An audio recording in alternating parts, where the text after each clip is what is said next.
All right. All right, it's recording. All right, everybody, welcome to the first session of the Sports Marks Analyst 3 Count Wrestling Podcast.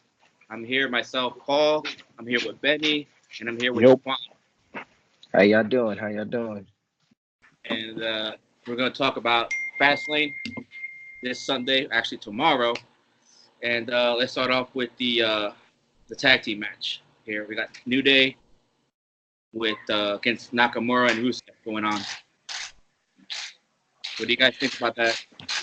Well, considering that Xavier Woods didn't even know it was happening until yesterday on Twitter, I don't even know how anyone can react to this because I feel like this is just writers trying to give them something to do.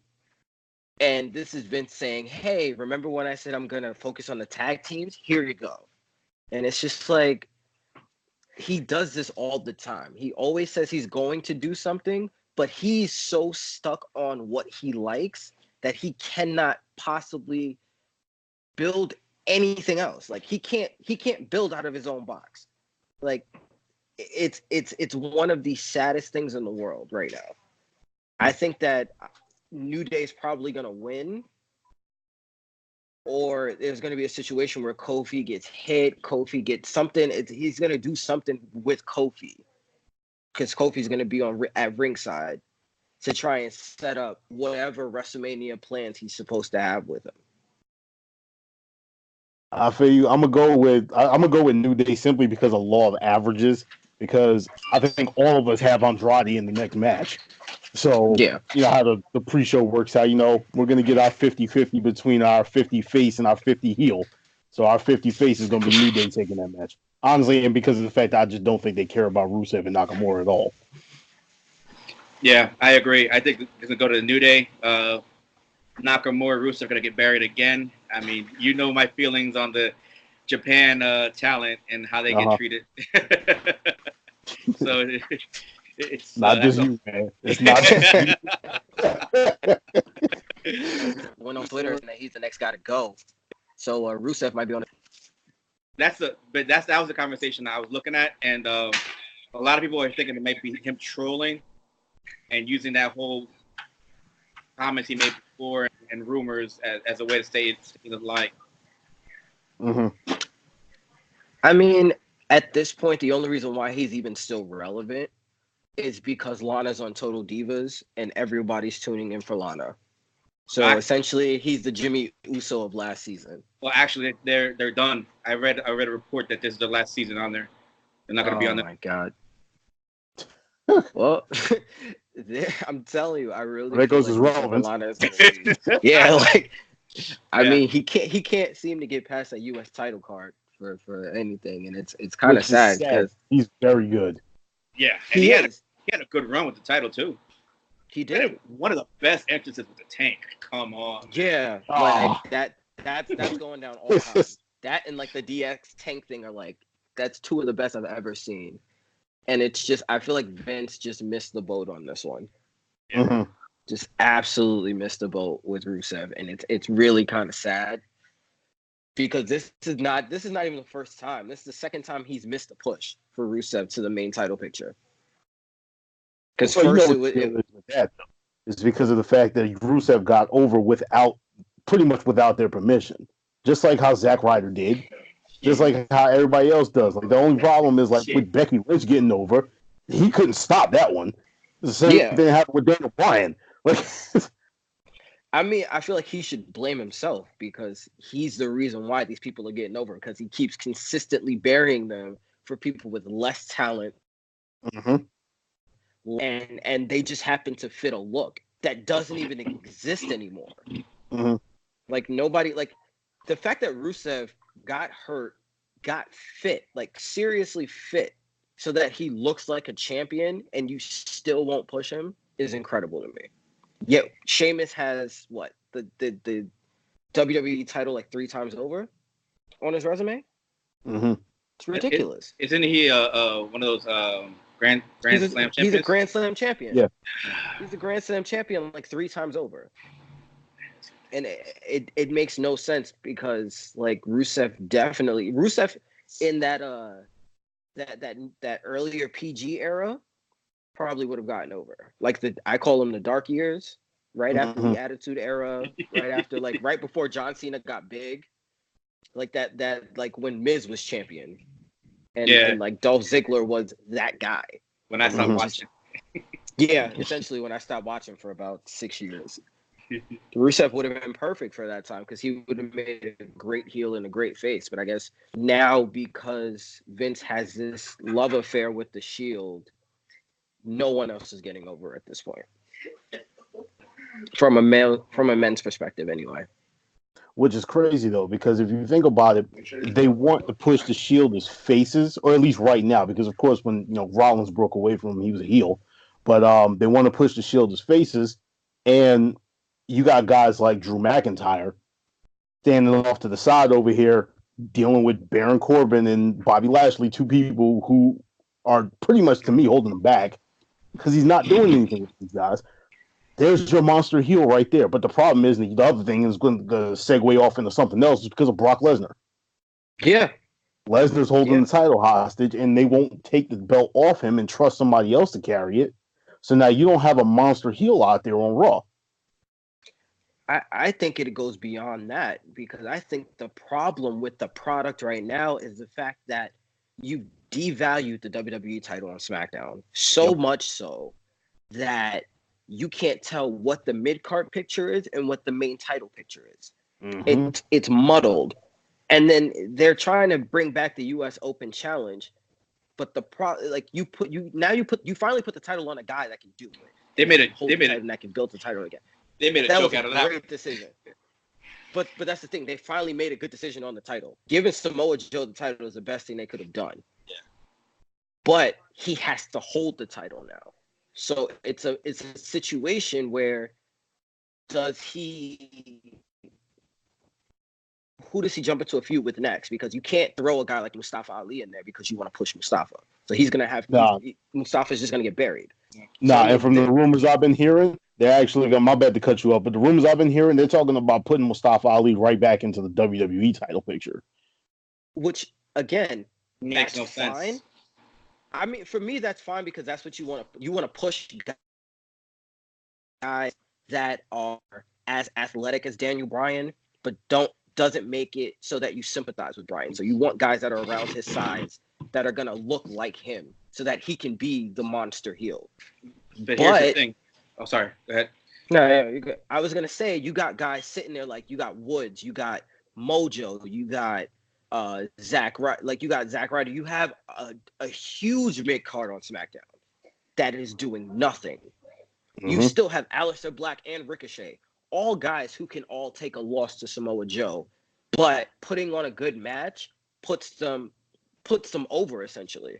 But they don't have to win right now. Mm-hmm. You can do what you did with Joe on NXT, where he was just running through everybody, but there were guys that were pushing Joe. Until I don't even remember who took the title from Joe. Until Finn came along, and then Joe took the title back. Like you can do that with the US title, and you can build it where it's like, okay, even Miz, as much as I despise the character, no one can deny that he literally brought the Intercontinental title back from obscurity. I applaud the Miz because he's such a great character that he really makes you hate him. Like I want to spit in this guy's face when I run into him in person. Like he's literally like the epitome of the white guy that I hate in college. Like he's that dude, but he's so good at it that it's like you have no reason but to respect him. But at the same time, through whatever nefarious means, he made the Intercontinental title mean something. So that when Seth Rollins won, it was like, okay, he's actually doing something. Mm-hmm. That's what they need to do with Joe. And in essence, in doing that, they would rebuild Samoa Joe's character. Because Samoa Joe is a joke right now. He's a joke. Mm-hmm. And then you got guys like you start that all the way back to Survivor Series. Yeah.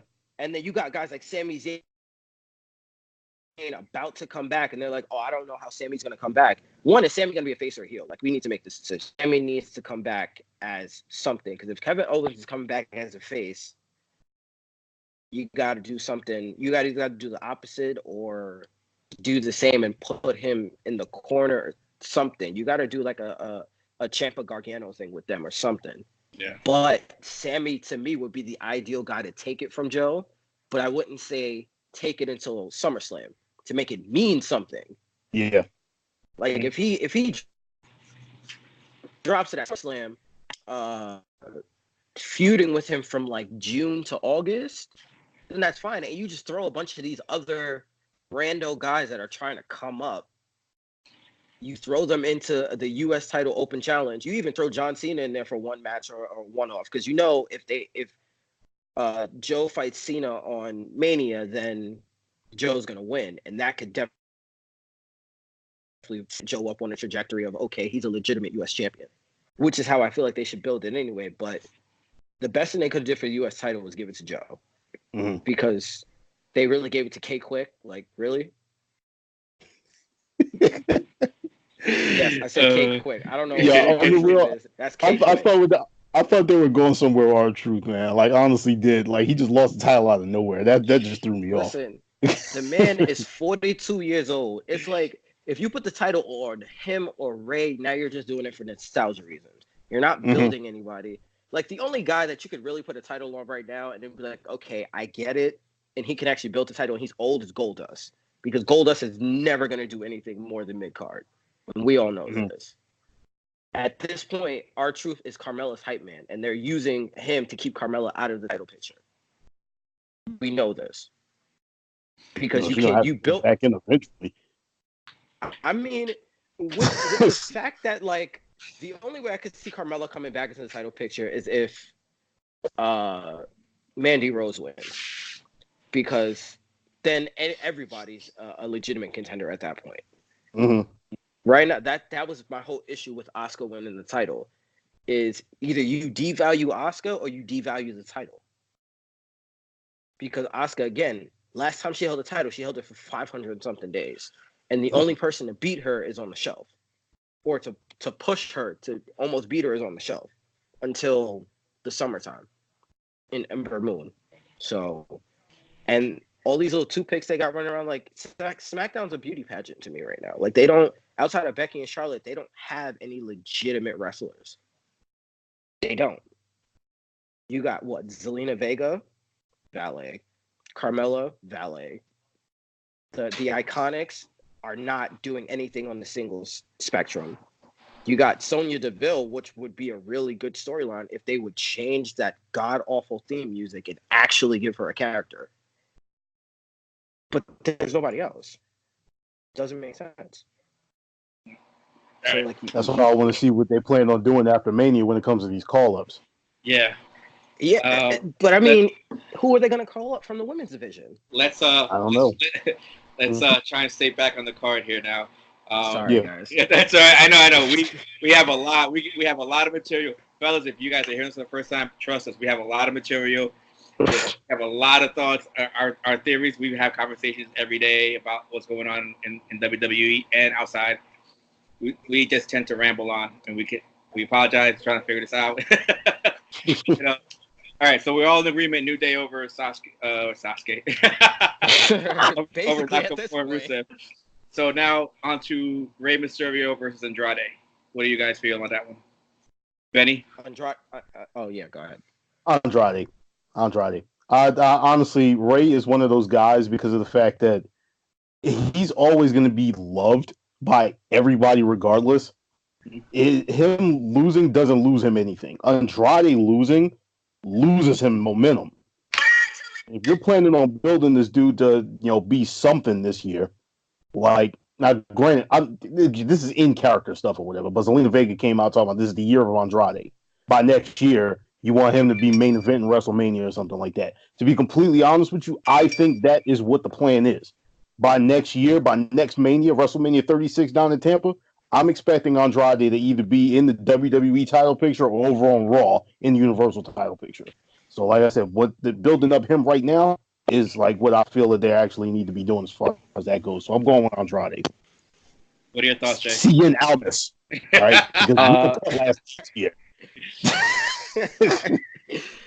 I completely agree. It doesn't make any sense for him to lose at this point. Like, Ray doesn't need to do anything else. He's basically just there to build Andrade, and if you're gonna build Andrade, he has to win the big fights, and it has to be a good match because it's on the pre-show. So I mean, gotta be Andrade. To put on a good match anyway. They could be in the parking lot.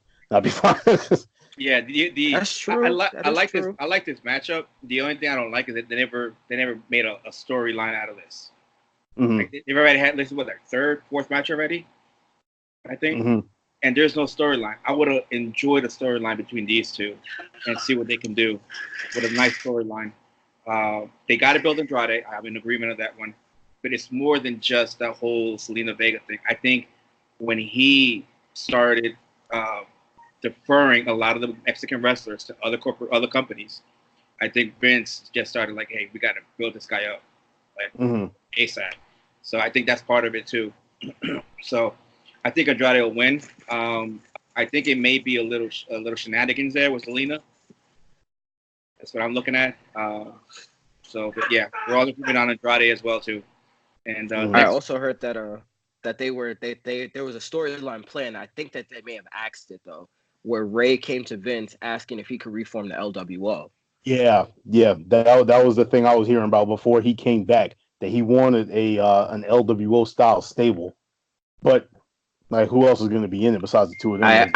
the guys party. I heard was supposed to be. Oh God! But you know what? That was Vince's mindset. He's like, well, they have Lucha House Party on Raw, so we need one for SmackDown. It was supposed to be Andrade, Rey Mysterio, and Sin Cara, which is why Andrade started off feuding with Sin Cara. Mm. But I'm like that stable holds zero weight, like none. It doesn't. It would have been a joke. I really hope they axe it, and if they do give him a stable, they need to give him that tall, skinny guy that they sent to 205 Live. I know there's like a Spanish team in NXT, and I don't remember the other guy's name. You got Punisher Martinez that just started not too long ago. Then you got another. He's singles though. There is a tag team. I can't remember their names though, but there is a tag team. I think one of them splintered off by himself right now. Yeah, they're basically They sent one guy to 205, and they're trying to build him on 205. Oh, okay. But I mean, like, even if you look at a guy like Punishment, like, that's the perfect guy to get called up in that type of stable. Like, he can be the Roman Reigns for that stable where he doesn't need to cut a promo, but he can just hurt people. So I feel like they could do it, but then that would require turning Ray heel, and unless that's not gonna work. The only way possible is if you have Andrade turn face momentarily to build a stable, and the stable actually turns on Ray. Yeah, that's the only way possible that I could see. That makes sense. Which I did hear a scenario where they were going to tag them together, and Andrade was going to turn face, which is kind of strange. But I don't know. They keep going back and forth. Since NXT, I really thought they had no idea how to handle him. To be honest, I mean, the guy came out in a like a damn one of the guys from what's that, Magic Mike? Yeah, I remember that. Before he got like, what the heck is this? That was terrible. That was terrible. Yeah, I mean, they really have no idea what to do with the guy. So I mean, we'll see what happens. If they wanted to, they could turn No Way Jose heel. Oh, it's the worst. He ain't doing nothing. That's what I'm saying. He ain't doing nothing. You could just have him turn heel. He's a Latin Adam Rose. But I mean, like, guys like that are. Look at it. It's the same concept. The perfect turn heel because they're the guys that can take all the pins. Yeah, but I mean, here's the thing. You got like a guy like No Way Jose. He's capable. He's skilled, and it just goes to show you on what they do that they just mess these guys' characters up, and then they expect them to just become jobbers. They're fully capable of doing more than just jobbing. I completely agree. But then that also goes back to the original, well, one of our original topics that we need to probably dedicate an entire podcast to is whether they should bring back the lower mid-card titles. That would be a topic for another, and that would be a podcast on its own. Yes, absolutely.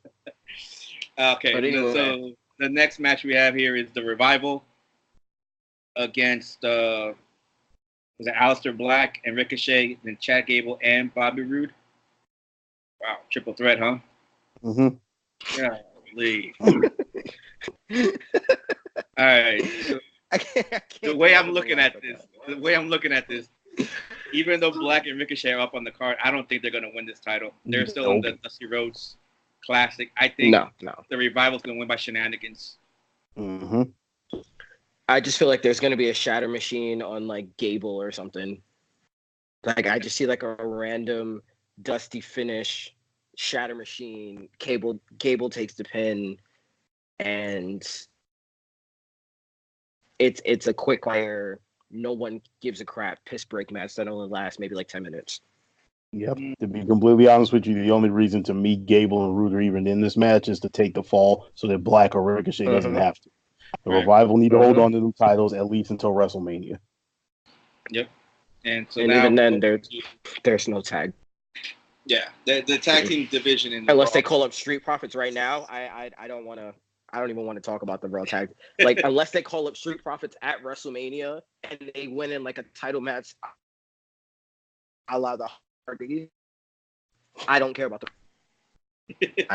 Like that to me. The Street Profits are the only team that have the type of charisma and the type of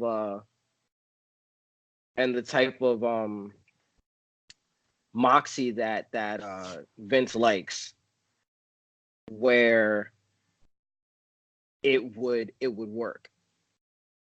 But other than that, like I feel like the Revival, they just have lost too much of their luster to make me care about the titles. Yeah. All right, the next match here, which is probably not in order, but it's showing up here for me, is Charlotte Flair, Becky Lynch. I think we're all in agreement. Becky's gonna win this because of the main event. I don't think Becky wins. I just think it's like a double TKO or like a double count out.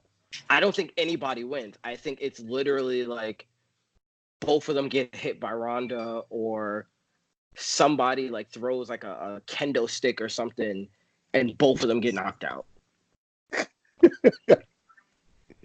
Like I feel like it's a double because it's like if Charlotte loses then she's out of the main event. And Vince made that promise to her back at Evolution. Oh no! She's gonna main event. No, she's not out if she loses. It's just if Becky wins, she's in. It's got to be she's gonna win. I don't think she's gonna go over clean, just because of the fact that they want to keep Charlotte strong. But I think Ronda's gonna come in and like beat the crap out of Becky mid match and cause a DQ, which is I can't stand the fact that I'm saying that because of the fact that I have a DQ finish in the WWE title match too. But because it's Fastlane. Literally they booked themselves into a corner. Like people can't lose clean for storyline's sake, and if they do, then that obliterates the WrestleMania title picture. Mm-hmm. So here are my thoughts on this one. Becky wins because of Ronda's interference. Mm-hmm. Because you got to remember, Ronda wants Becky at Mania. So in order for Becky to go there, she has to win. So Ronda's going to, one way or another, get involved, and Becky wins. That's the way I see it. I'm in agreement. I don't know how, but she's going to do it. She's going to do it. I feel like, honestly, it's gonna come.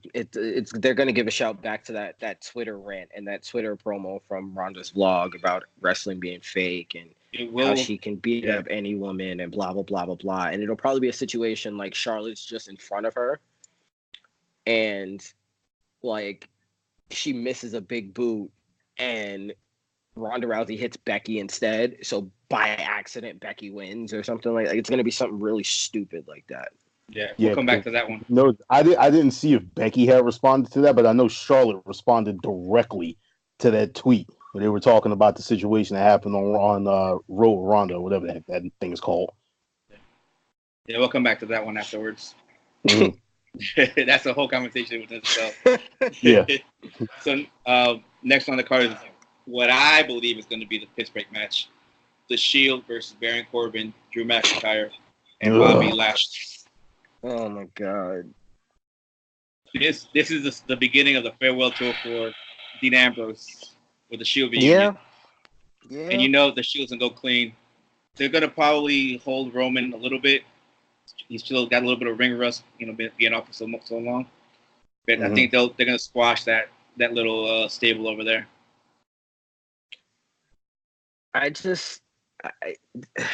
Yeah, essentially, and it kills me because Lashley and McIntyre really do deserve more than that.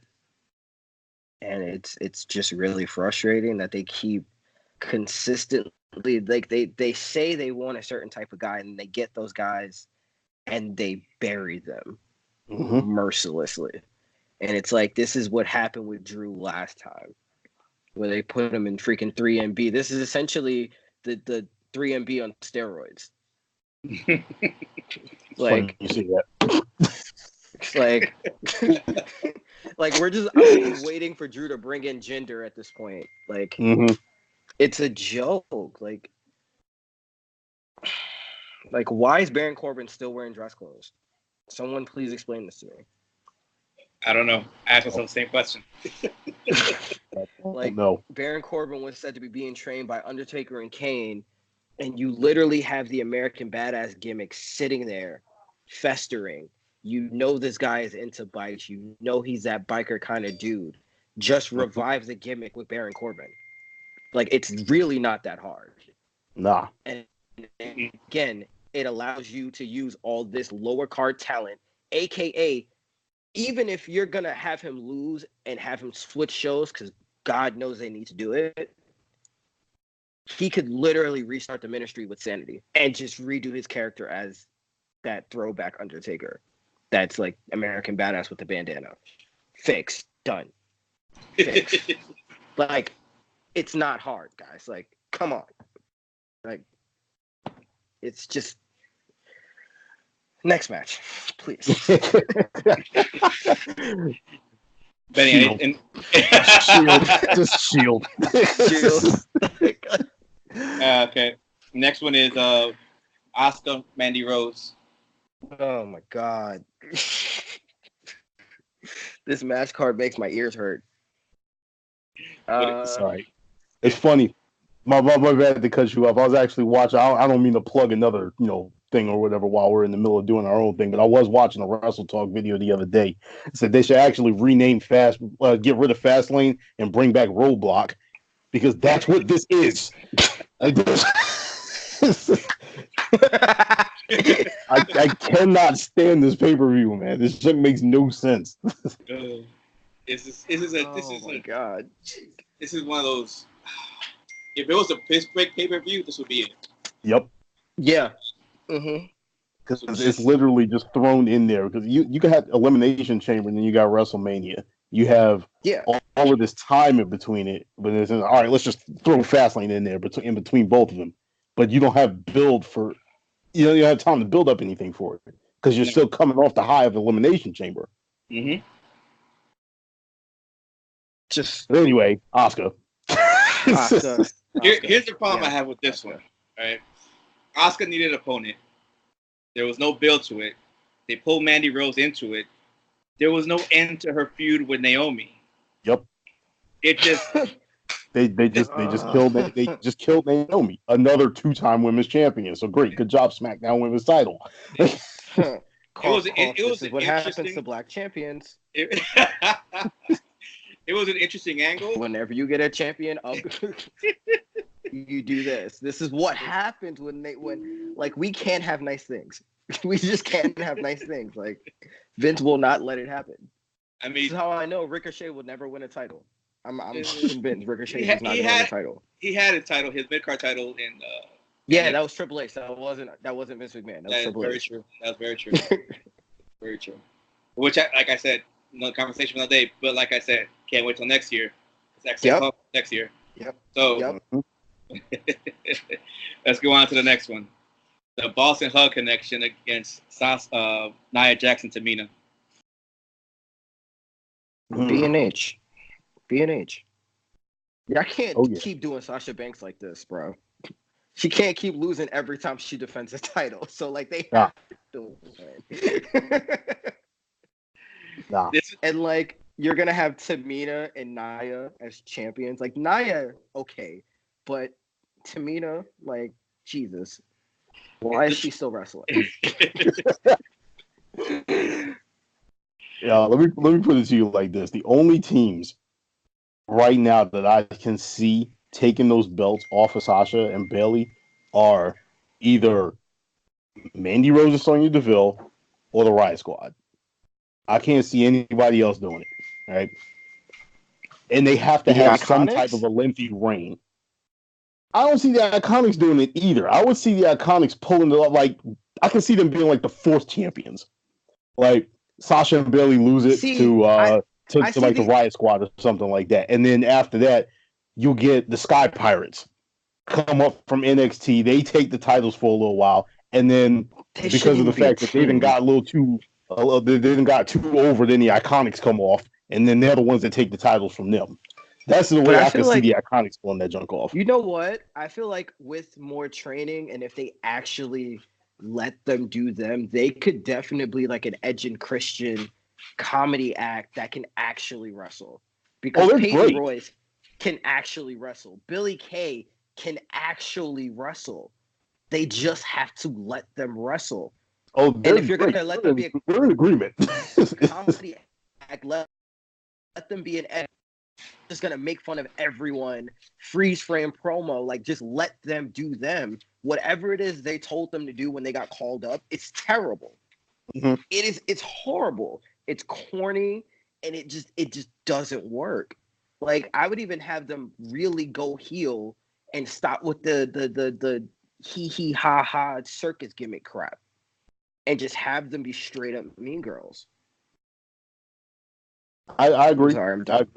Reason why I was saying that though is because of the fact I would say you get the time to build them up to that Yeah. credible team while it is that the titles are going back and forth between the other ones. But anyway, like Sasha and Bailey are winning.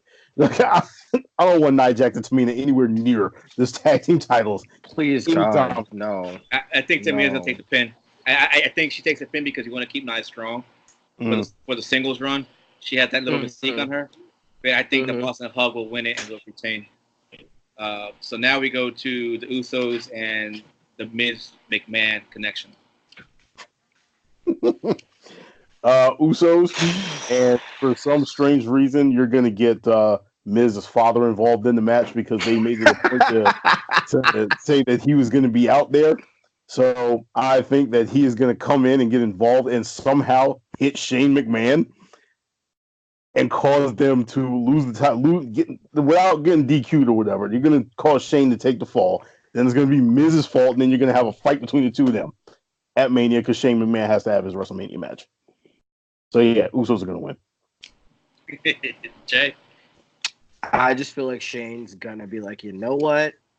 He's gonna go back to being a McMahon and like just I would say super kick, but I've never seen Shane pull off a super kick a day in my life, and I'm dying to see if he can pull off a super kick.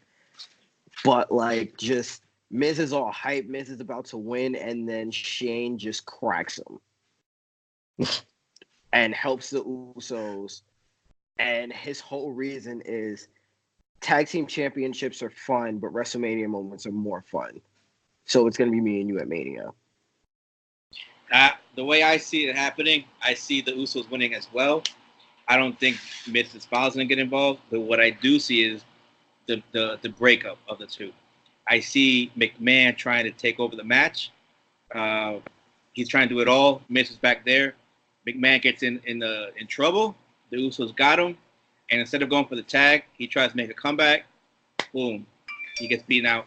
He takes the pin, and that causes a strife between him and Miz. Yeah, I feel you. Over or under 2 gallons of sweat for Shane McMahon.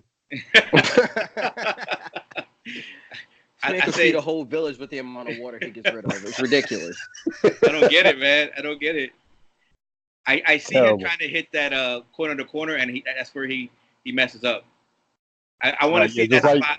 Just like at Elimination Chamber when he tried to do it to them both and got kicked out of midair. That was a good spot, though. I mean, I was dying, man. So do I. Bad. I want to see it again. It was good. I mean, like, he caught him like midair. I was like, wow, that was pretty dope. I was like, you know what? You know what I want to see though, and I maybe this is just me. Remember the spot that Ricochet and Adam Cole had where Adam Cole kicks Ricochet off a moonsault? Yeah. Oh, they've got to give Jimmy and Jay that spot with a Ricochet and Aleister Black, like a double kick to the face moonsault reversal kind of thing. That's got to be. Like, I feel like Ricochet and Black are being built to be a tag team up until Mania, and then they're probably going to split them up. But I feel like they get a SmackDown tag team title shot at Mania.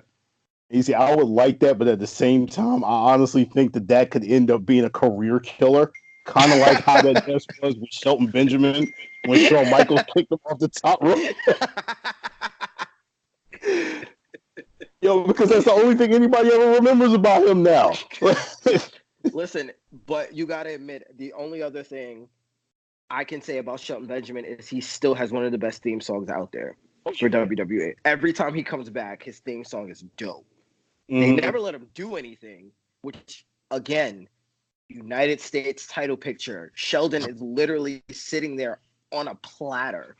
Like, there's nobody else to me. Let Shelton, he doesn't even have to go back to being blonde. Give him like a blonde goatee or something. Just give me the gold standard Sheldon Benjamin back for like one little feud and have him go toe-to-toe with Joe. Because he's big enough now where that would be a really, really good feud. You got to turn one of them face, though. Just tell him Shelton face.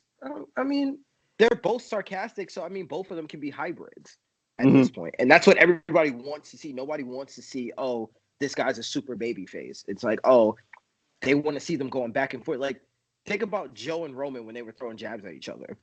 Oh yeah, that was amazing. And you didn't know who was the face in that situation. They were just going at each other. So I mean, again, let Shelton Benjamin beat Jeff Hardy again. I don't care. Give him a reason to be built. Yeah. I don't know. All right, I'm done. Just saying, give my man Shelton some love. Like, can we get some soul in WrestleMania, please? Like, this gumbo looking kind of bland right now. Here's what I'm gonna say, and I know you're gonna agree with me on this one. A lot of the signings lately have been to keep talent off of AEW. Yep. Yes. And that's the killer part, because a lot of the guys like Shelton Benjamin are just sitting in the bag, not doing anything, just withering away. Waste of talent. Not his fault. It's just Vince doesn't want anybody else to have shiny toys. And what's terrible is that the talent pool at NXT is so good. So not even are you looking at where you are now, you're looking at who's coming up the pipeline. So it's like, and you know once Undisputed Era gets on the main title scene, like, there's no way you're holding back Triple H. Like, you the Adam Cole, Shawn Michaels thing, it's too good. Like, you're not going to be able to hold this guy back at all. No. He's literally one of the hottest stars in the world. He's got whatever the it factor is. He's got it. He has literally. If he was 230 pounds, he would have been on the main roster already. The fact that he's 215 is the only reason. Like, please just let him train with Seth for like 6 months. Whatever Seth is doing to make himself look like he's 235, but he's basically 210. They need to get him, Johnny, Alistair, all those guys in the gym with Seth ASAP. That CrossFit, man. Yep. I'm telling you, because Bailey, Booty Bailey, man, she looking different. She's looking different. I'm sorry, that's not the topic. My bad, but Lord have mercy.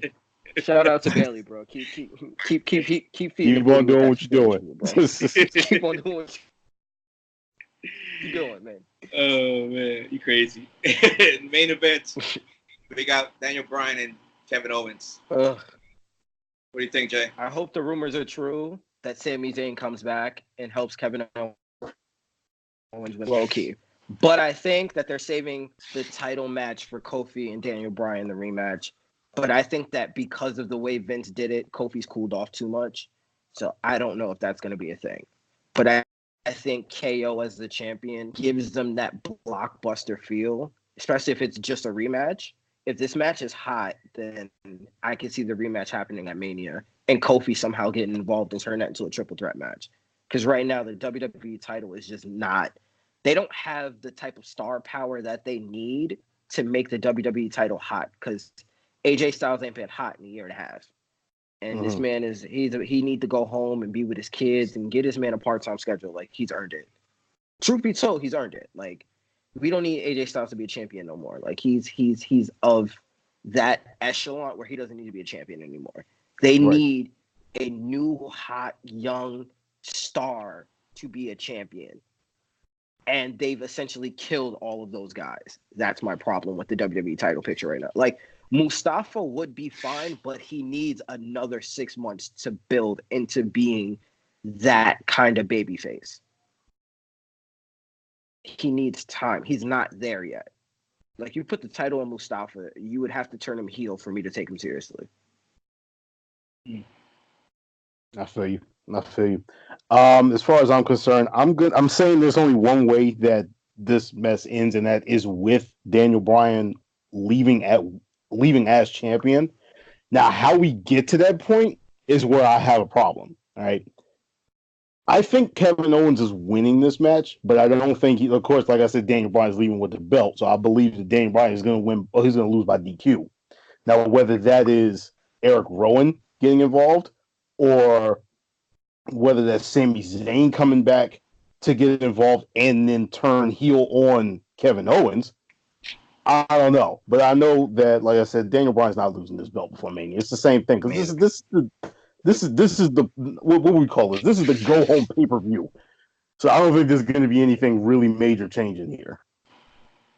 I'm gonna throw in a couple extra surprises here.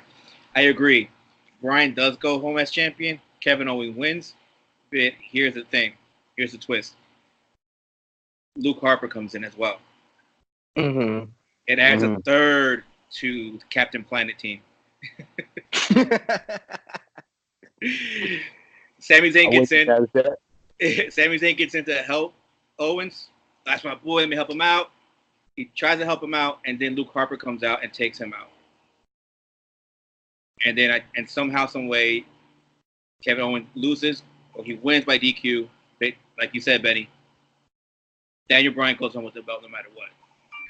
Mm-hmm. I think what's going to happen is Kofi's going to go to Mania. They're going to try and build him back up again, get that whole Kofi momentum again. It did die out a bit. Not sure how much. But the interesting part to see is if they'll give him the belt at Mania. Give him one of those like R-Truth or K-Quick type of moments. Or a Zack Ryder moment. Win the title at Mania, lose it the next night. But you have your Mania moment. Mm-hmm. Yeah. So what pay-per-view is after Mania?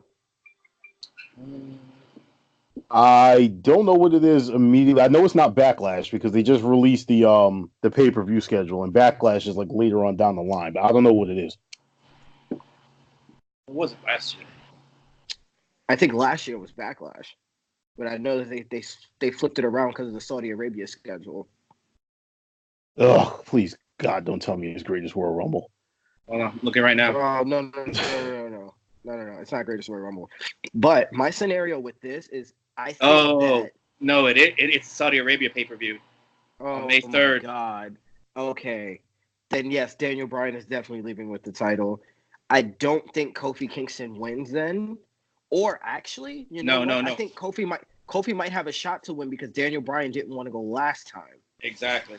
Yeah. So I think Vince would do that to Daniel Bryan to spite him, put the title on Kofi, have him go do all that, have him hold it through the pay-per-view, and then truth be told, you know who I would like to see come back? That to me would be the perfect time for Bray Wyatt to come back. Well, here's the thing. There's another Backlash is in May, but they haven't announced the date yet. So Kofi could win it at Mania, keep it to Saudi Arabia, and then lose at Backlash. Yeah, exactly. and Yeah, lose it I to a wouldn't be guy mad at like that. Bray. I Well- feel like and I think that's why they're saving Sanity. Like it makes Sanity and Bray Wyatt make too much sense. No, I think they clash. And I think they clash.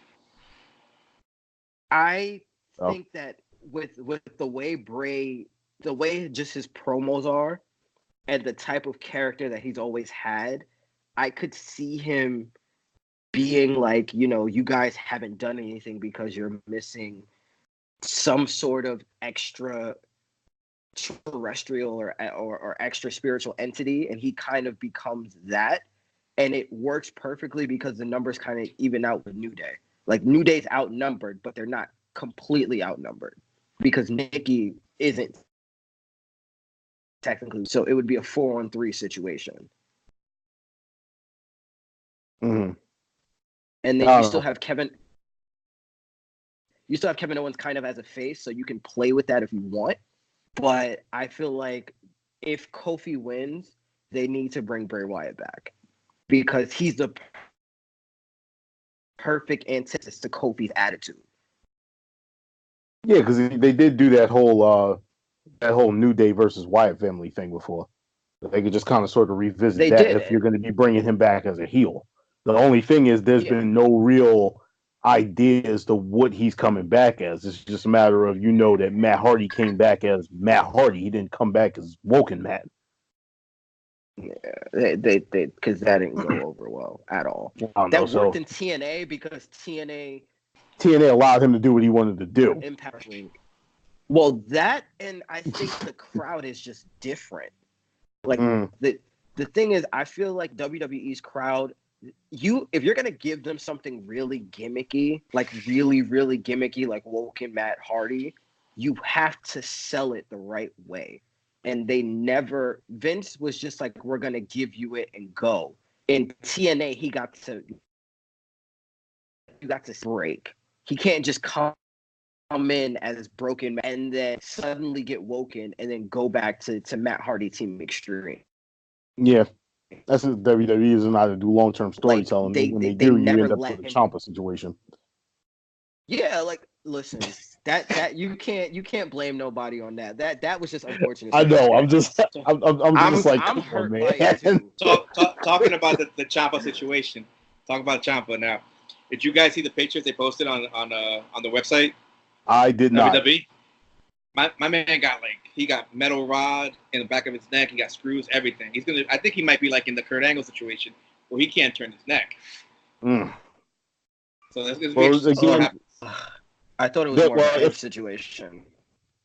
If I remember correctly, Edge said that's pretty much the same thing they did to him when he had his neck surgery, and it is the same condition. It's just not severe. Right. Yeah. What a negative, man! Because like that Ciampa to me, he's redefining so the heel character. Yes, he was. He literally, and it's not a stretch to say he's top 5 greatest heel of all time. That's not a stretch. I don't think I could argue that. I don't think I could argue against it. Here's the best thing.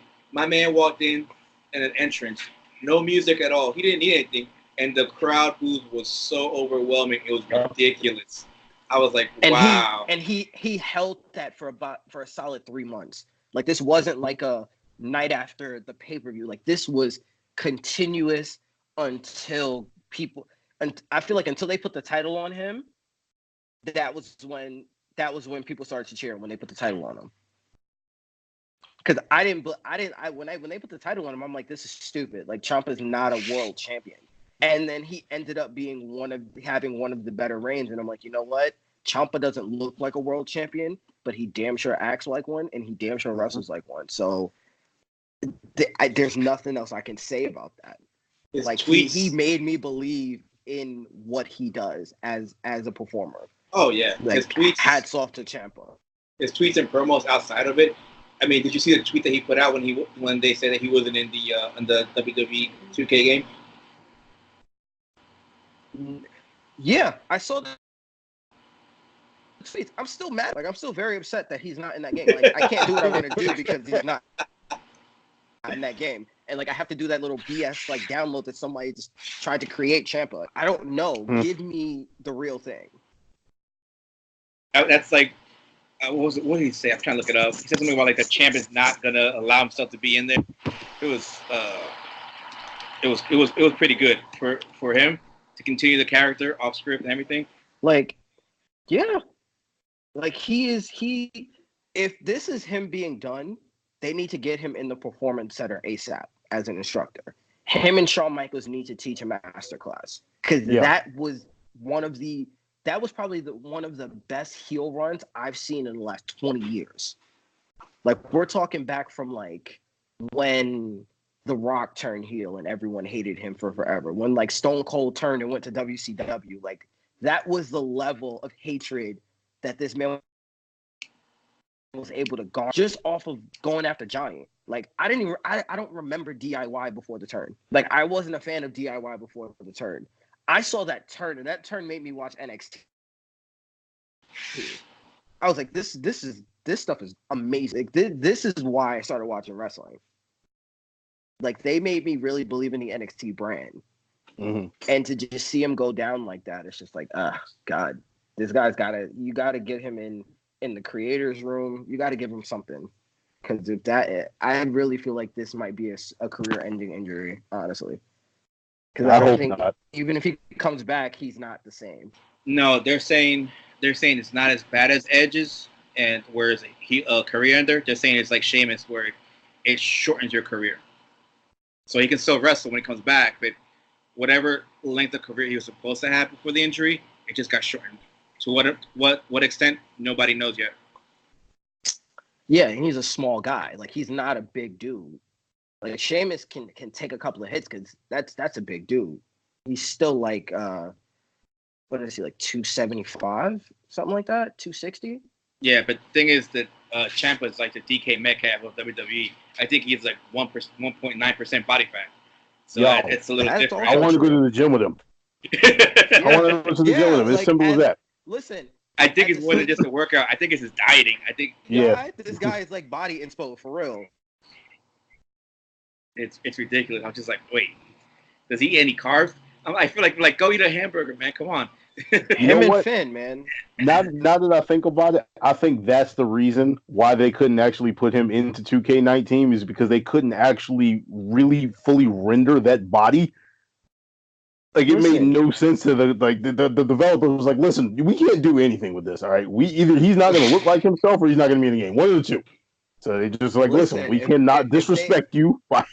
If they could put Finn in the game and they did a decent job with Finn, I feel like they could have did Ciampa. Like, Finn was actually pretty doggone close. It's just whoever they got for the voice actor was terrible. But that's a whole different story. I'm not even gonna get into that. But my question that I wanted to pose was, do they still put the title on Johnny now? No, or do you leave him on the main roster? No, they're being called up. So as we know, he lost the title to Dream, and I think now, like I told you earlier in the conversation, I think it's the time to build Undisputed Era in NXT. Yep. So, like I said, Cole wins the heavyweight title in NXT, and then you could pick who you want to go after Dream for that title. It's a long feud. Give it a couple months. He drops it. You could pick Kevin O'Reilly, Roderick Strong. One of the two. It can't be Fish though. I just don't think Fish can carry that title alone. Roderick Strong or Kevin O'Reilly can carry that mid-card title. I'm very much on the Roddy Too Hottie train because I don't think Fish is a singles wrestler at all. No. So you have to take your pick who you want to tag Fish with, and the way I see it is Cole wins, he picks the title, then they go, okay, we should start going after all the belts. They start focusing on Dream. Let's say we give it to Roderick Strong. Roderick Strong goes after him. Give it a couple months of a feud. That way they don't take over everything completely. He wins it. Now the point I'm trying to look at now is do we injure Dream in this one, or do we have it where he's heartbroken and he kind of needs a break? Because the way I'm looking at it is he's the next person to go after Cole for that big title, and which I'll explain down the road. So he takes his break, and then whoever's not going to have mid-card title, like with Fish, goes after the tag team belts. And they don't win it right away. That's a long, drawn-out fight to win that belt.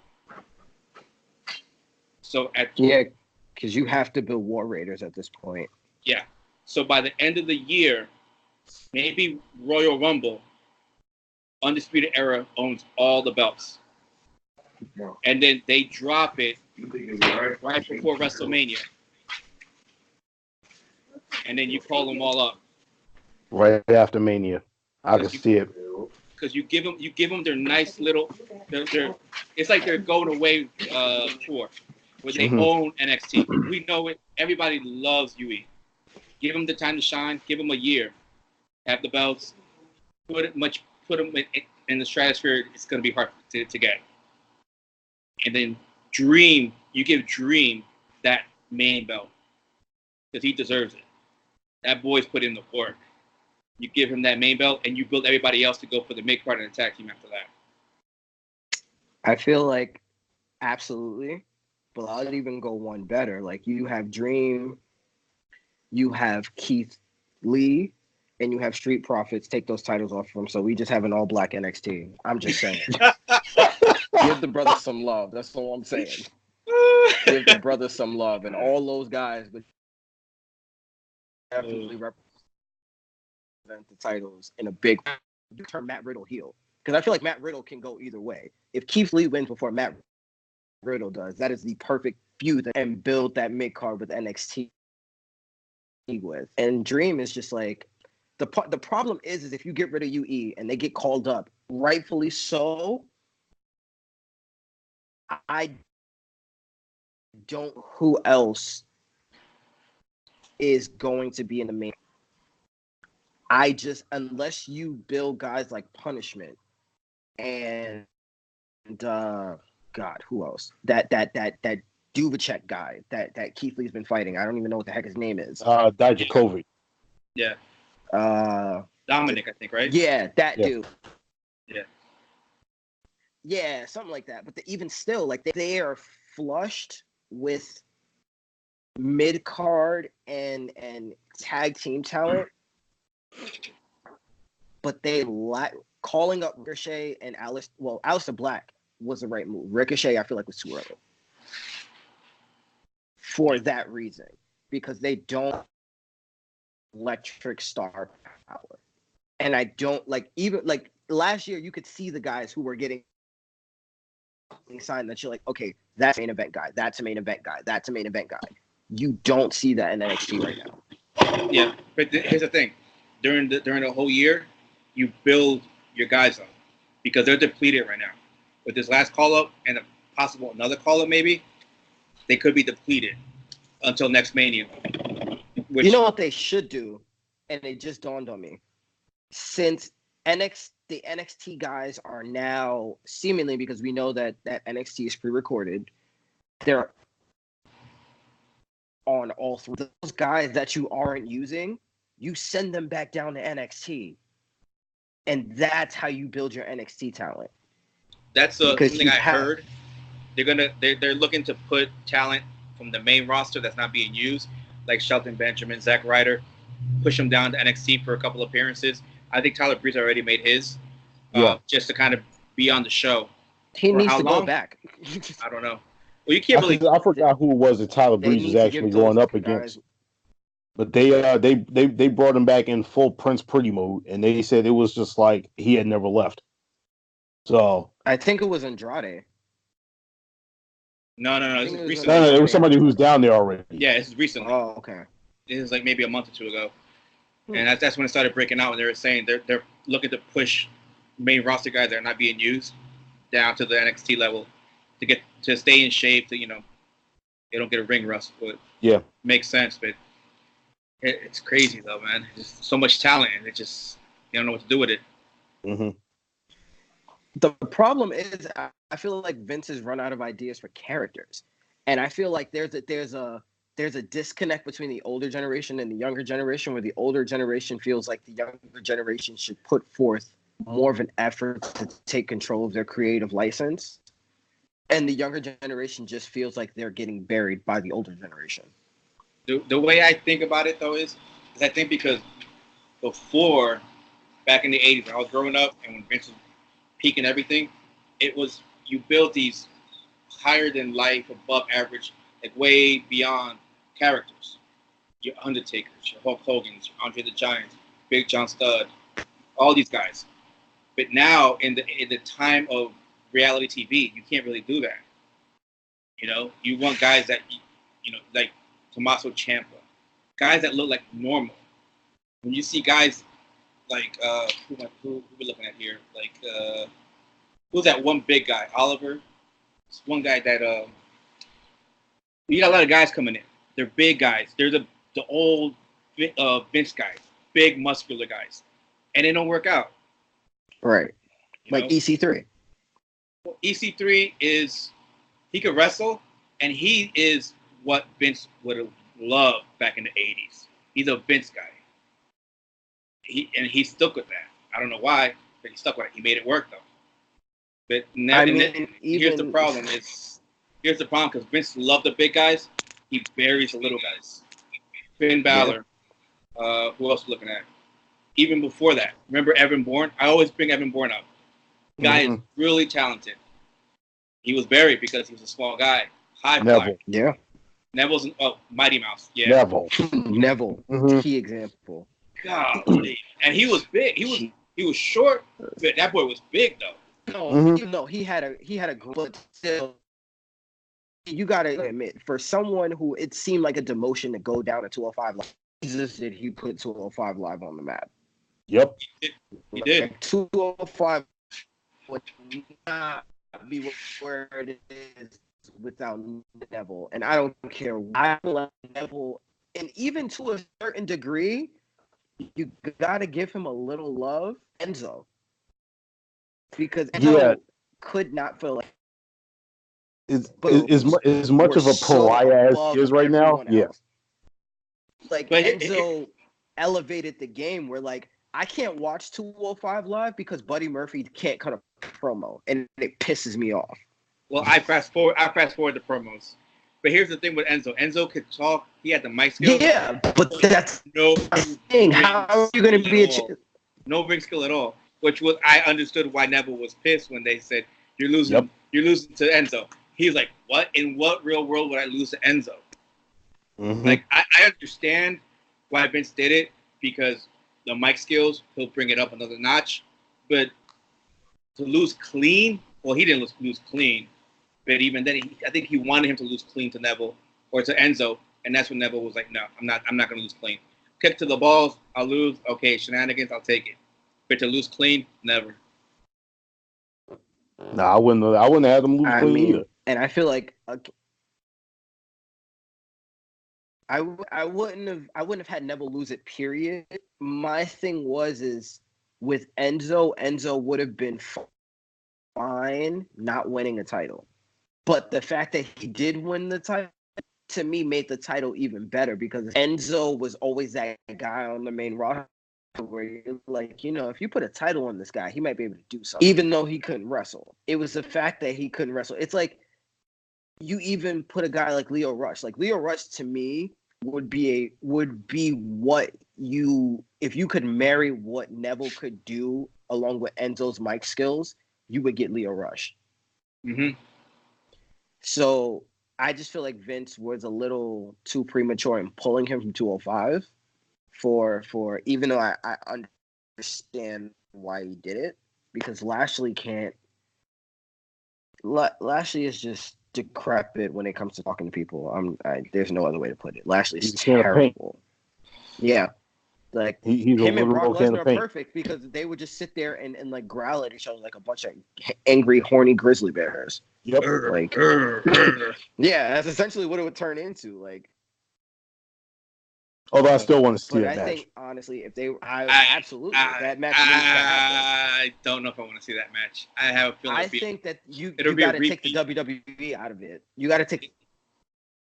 WWE out of it. Like, if you give them the type of feud that they would have had in MMA, then it could work. Mm-hmm. Where you take that Fox News situation and you really make it like as in these guys are just holding press conferences, talking trash back and forth, like flipping tables, almost fighting each other, and not actually going out here cutting character promos. Mm-hmm. You just have, and then you have like a brawl breakout, but you only have one. Don't do what you did with Undertaker and have 17 brawls break out every time they show up. It could work, because at that point, then you don't have to worry about, oh, I'm going to be the greatest, blah, blah, blah, blah, blah, blah. You don't have to worry about all that. If you do it like a throwback boxing match and you book this as if this is going to be a fight and not a wrestling match, it could work. And this is what happens when you have honestly too many chefs in the kitchen, because not to force a segue or something like that, but this is what we have going on with this Ronda Becky Charlotte thing, and I hate it. I absolutely hate it. Yeah. I like it. I like it. I like the way it's going. I like it's getting real, and it's interesting. Listen, I don't mind the thing being real. Although the whole thing where they're actually literally taking kayfabe and throwing it into a paper shredder, that I'm like, okay, that you have to chill out on that one. Right? At some point, there has to be some type of suspension of disbelief. You don't have, like I heard somebody earlier say, you don't have Thanos coming out at the end of Avengers saying, "Hey guys, listen, this is Josh Brolin, just letting you all know that snap really didn't kill anybody." All right, just so you're sure. No, don't tell that kid in the audience to stop crying. He's not dead. We're not having that, but this is what we have with Ronda Rousey right now. Now, I think from what I heard. But the sad part is that's the only way you can put Ronda over is for Ronda to be real. Because if she's sitting up here doing, I need to do this for the fans and the women's revolution, blah blah. I don't believe Ronda when she says that. Oh no, by talking, I get you. But I'm saying that I don't want Ronda to talk at all. I don't want her to talk about the whole. She's gotta talk. The whole Twitter stuff that's going on. She does not need to be responding to anything that goes on with Becky. All right, honestly, Becky could go out there, talk all the junk, be the female Stone Cold, all she wants to be. Ronda could literally turn around and just be like, "Bring it, bitch," and that's the end of it. I would be perfectly fine with that. I think it's funny how they're trying to use her breaking kayfabe actually while keeping kayfabe to keep the story alive. Mm-hmm. To bring more heat on her for turning heel. Her turning heel brought heat on her, and everybody has been wanting this for I don't know how long. Finally got it, and I think they're just doing this to bring more heat on her, which is fine, because I think if what the stories are saying is true, if she's gonna leave after Mania, you want her to get the heat. But again, Charlotte's gonna be there to take the fall, but I think she's gonna take that break. But I think you want this heat on her and on Charlotte to make sure Becky goes up again and stays up. But even my thing is if Ronda's gonna go for a part-time schedule, because I don't think she's leaving. I think she's just going Brock Lesnar part-time. Right. Like where she shows up 3 times a year or something.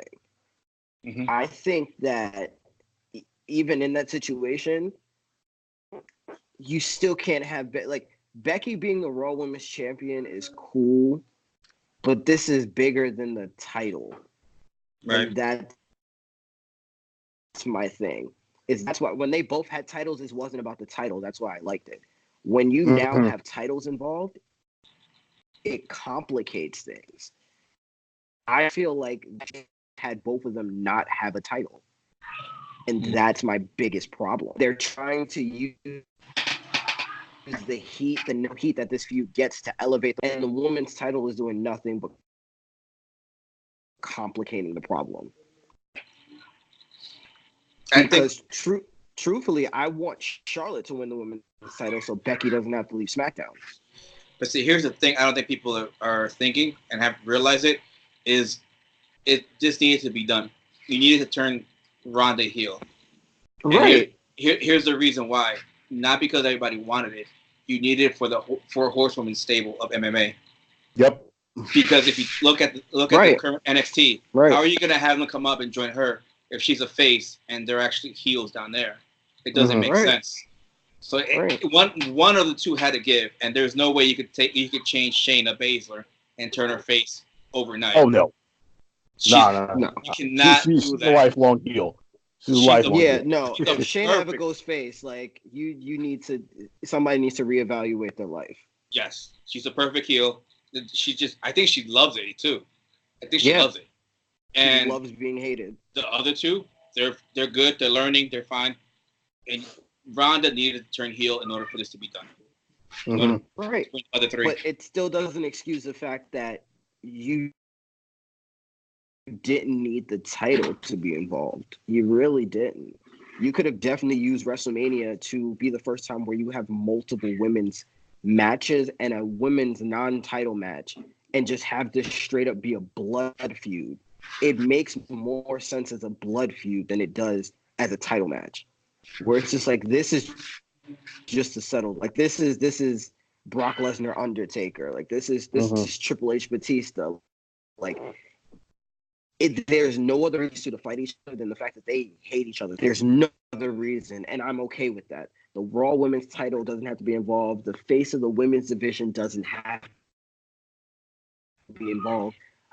That's why I didn't want Charlotte in the match. Charlotte and have Charlotte face someone like Ruby Riott, face someone like Sonya Deville or Nia Jax, and use that to elevate those talents and to elevate that match and to potentially have match of the night.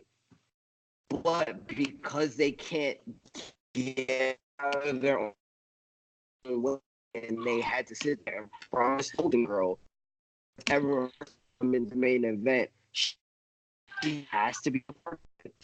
Is the only reason. Not to mention they even have a clean victor, which is what's gonna annoy me more than ever because I feel like they're gonna convolute it because that's what call up Shayna and the crew.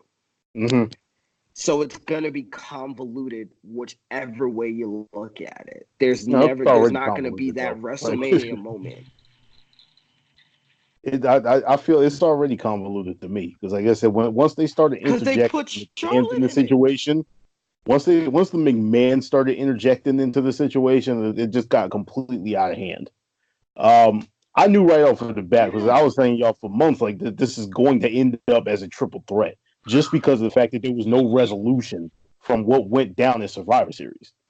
So you still had this situation where Charlotte had beef with Ronda had beef with Charlotte, but Becky is the main one that's feuding with her. So it's just like, all right, when is this Charlotte Ronda thing going to pay off? And they're not going to do it at Royal Rumble, so it has to be done somewhere else. And I knew, like, all right, they're going to end up putting this girl in the into the WrestleMania match. All right, fine. But all of the rest of this stuff that's going on with Vince McMahon showing up, like, I don't know what they're building to with that, which is a whole different thing because he did the same thing with Kofi Kingston, with him showing up, pulling, Becky out of the match and saying, I don't like you, you're suspended. Now we're going to put Charlotte in here and just injecting her into the match out of nowhere. Like, they could have handled that so much better. I think it sounds like something that has to be done in a how I would have booked. And I'm going to have to do it. Yeah. Essentially, it was Vince like, I have to take the heat off Triple H and Stephanie. So, like, some authority figure has to do something. So it's going to be, because we already hate Vince anyway. And the internet already hates Vince anyway. So what other way to make people like Vince needs to go than for him to come in and take the titles or take the matches that everybody wants to see? The problem is that... Go ahead. The problem is that, like, in doing that and bringing heat on himself, he takes the air out of the sails of the two people that he's replacing. Like, it just, like, Kofi, what has Kofi done since he's been replaced? Nothing. You don't even have Kofi cutting a promo. He hasn't been in any matches outside of maybe one. Tag He's been in match. like a tag match. Yeah, He had so a it's tag like match with Kevin you're Owens. gonna make me forget about him, and then Mustafa Ali is gonna show back up. So it's like, then what do? What they should have done is let Kofi face Mustafa Ali for a future title opportunity, and Kofi's just like, I'm not done yet, and that's how you built that to Mania, because it's like, even though I took this guy's spot, I proved that I'm still better. Boom, he still has a match, and there's nothing Vince can do about it. Right. Mm-hmm. Instead, now you have the New Day in a freaking tag team match. Yeah. And my thing is, they had there's no lost my train of implications thought for now. WrestleMania in this. Sorry, it's just No. That's what happens when you start getting older. You start, forgetting what you was about to say. Here's all right. So here's one thing I heard. It's another theory on Charlotte into the main event. Another theory on why they put her in there was because of the fact of all the injuries. So they had a backup plan ready in there, and because they put her in, they kept her in there. And we also have to remember, the rumors were it was supposed to be a Charlotte and Rousey main event for Mania, which got rescheduled for Survivor Series because Becky's legs got broken. So I think there was a promise to. It's a lot of rumors. There's no concrete on what the exact reasoning was. The whole thing was there was supposedly there was a promise that Charlotte was going to main event Mania with Rousey. But because they pulled the trigger and did it in Survivor Series, they had to go back to that again. And part of it was also Vince worried about all the injuries happening and Becky getting injured before Mania. And that's why they put Charlotte in there. I mean, but if that's the case, why don't you have a backup for every single match? Like, like, come on, bro. Like, they got to come with something. For 6 months. Like, Asuka was really almost hurt because Eddie Rose is still green and dropped her on her head the wrong way. Like, come on, bro. Mm-hmm. And if you're gonna do that, then do the Hardy thing that they did. What was it, last year at WrestleMania when the Hardys came back? No, it was 33. Do it where you have, this person's injured. I guess the only that you guys are going to see during WrestleMania is right now, and have Ronda Rousey talk all this crap about how Becky Lynch is using the injury as a fake, and then you have Charlotte come. That way, even when Becky comes back, you can still do the 4 horsewomen thing because now Charlotte's a face. And you still have Charlotte be the main event thing. Because at the end of the day, Charlotte can still show up at the there's still going to be some sort of interaction between both 4 horsemen women factions. So Charlotte's still going to be in the main event. Like, that's still going to... The closing segments is going to be either a bloodbath or a standoff. And if they don't do that, they're moronic. And I don't know. Again, Charlotte being in the match is just going to frustrate the hell out of everyone, because you have 3 people who don't like each other. You have 2 people who are former best friends. So the obvious thing to do is to have them jump Rousey. And then that leads to Shayna Baszler coming out. And it's like, this isn't a main event because you can't buy into it because you already see the story. Mm-hmm. There's no shock factor. There's no, okay, this is just a straight up, like, these chicks just don't like each other. And, like, if Becky got her face broken, that's the best thing to do. Because at the end of the day, you have Ronda punch Becky in the face again. Her face may not break, but at least it's a call back to that. Like, oh, I can break your face too. You don't need Charlotte there. It's not necessary.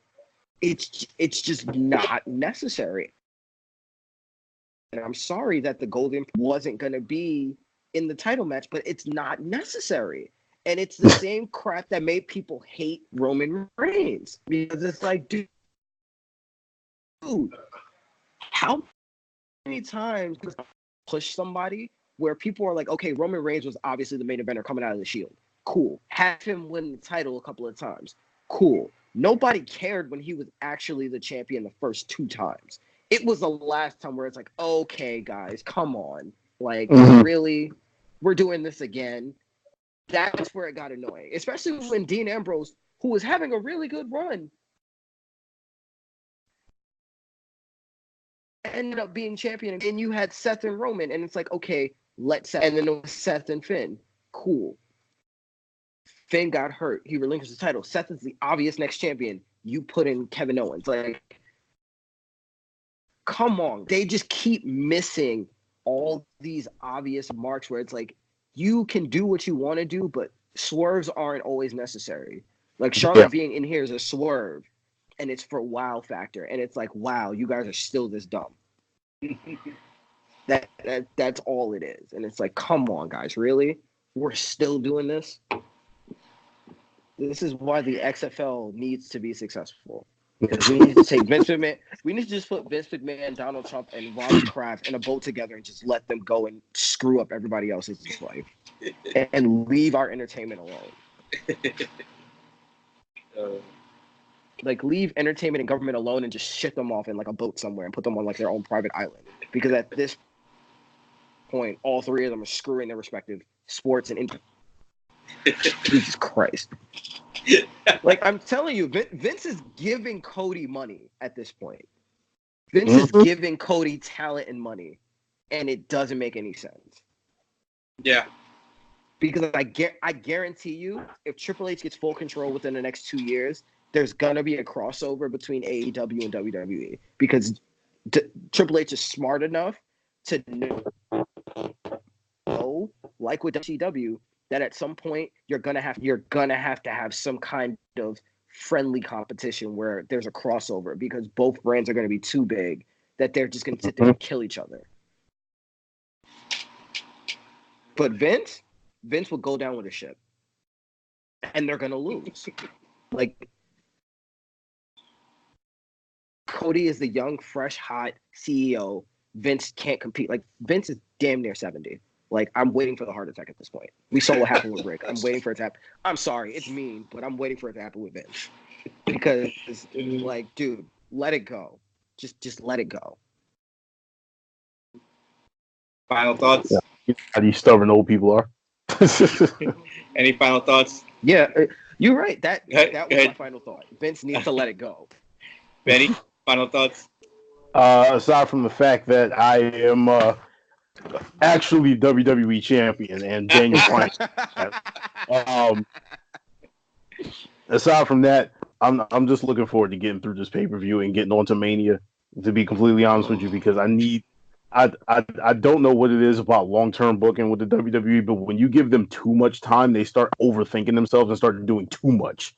And I honestly just want to get this stuff like going, like all of this thing going on into Mania and getting this match card put together so that I can see exactly what we're going to be going to and how we're going to be moving forward after that.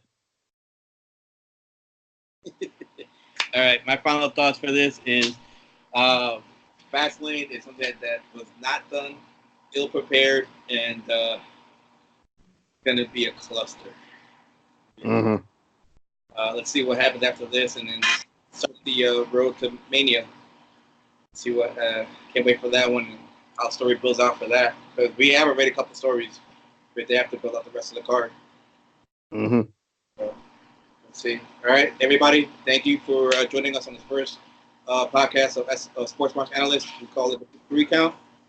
For wrestling conversations. Thank you. Have a good one. Later.